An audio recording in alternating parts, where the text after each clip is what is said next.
परमेश्वर ने कहा तू किससे प्रार्थना कर? मुझसे प्रार्थना कर, मैं तेरी सुनकर। किसकी सुनकर? मैं तुझे बड़ी बड़ी और कठिन बातें बताऊंगा जिन्हें तू अभी नहीं समझता। आप जानते हैं जिनके छोटे बच्चे हैं, आप उन माता पिताओं को मालूम होगा, कई बार आपके छोटे बच्चों ने पूछा होगा कि पापा मैं कैसे आया, मम्मी मैं कैसे आया। आप उनको बता सकते हो क्योंकि वो अभी समझदार नहीं, उस लेवल की बात वो नहीं समझ सकते, हाँ या ना। लेकिन जब वो ग्रो करेंगे आप उनको मालूम होगा वो कैसे आए। उसी तरह से कई बातें ऐसी हैं, आप परमेश्वर को लाख पूछते जाएं, वो आपको कभी जवाब नहीं देता। आप उससे क्वेश्चन करेंगे ये क्यों हुआ मेरी लाइफ में, वो आपको कभी जवाब नहीं देता।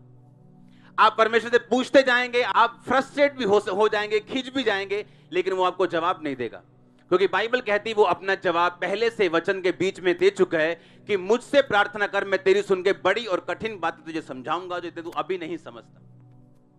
इसका मतलब जब आप प्रार्थना में बढ़ते हैं, जब आप प्रार्थना करते हैं, आप ग्रो करते हैं, आप स्पिरिचुअली ग्रो करते हैं। और आपको एक बात मालूम होनी चाहिए, पतरस को चेलों का अगुवा होने के लिए नहीं चुना गया था। चेलों का अगुवा होने के लिए यहूदा इस्करियोती को चुना गया था, क्योंकि प्रोफेसी उसके नाम पर थी। लेकिन बाइबल कहती परमेश्वर ने पतरस को कहा मैं तुझ पर कलीसिया बनाऊंगा, मैं कुंजियां दूंगा तुझे, मैं भेद दूंगा। क्यों? क्योंकि बाइबल कहती है कि उस पर जाहिर किया गया। जब परमेश्वर ने पूछा था बताओ मैं कौन हूं, तो किसी ने कहा कोई तुझे ये कहता है, कोई तुझे ये कहता है। पतरस ने कहा तू जीवते परमेश्वर का पुत्र मसीह है। परमेश्वर ने कहा मांस और लहू ने नहीं, बल्कि परमेश्वर ने तुझ पे ये बात क्या की है, प्रकट की। इस बात के कारण बाइबल कहती है पतरस जो था वो चेलों का अगुवा बना। अब अपनी लाइफ में कहां जाएंगे, आपकी मैरिड लाइफ कैसी होगी, आपकी फाइनेंशियल लाइफ कैसी होगी, आपकी स्पिरिचुअल लाइफ, आपकी मिनिस्ट्री कैसी होगी, इस बात पे निर्भर करता है आपकी स्पिरिचुअल मैच्योरिटी कितनी है।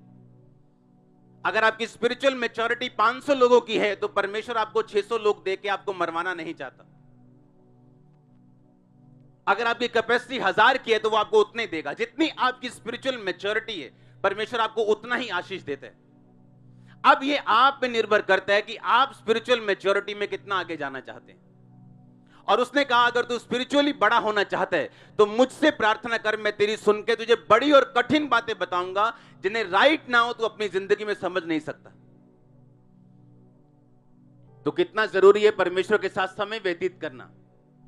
12 चेले चुनने से पहले प्रभु यीशु मसीह सारी रात पहाड़ पर प्रार्थना करते हैं और आके 12 चेलों को चुनते हैं। कई बार हीलिंग करने के बाद, मिनिस्ट्री करने के बाद बाइबल कहती है वो सारी रात प्रार्थना करने के लिए चले जाते थे।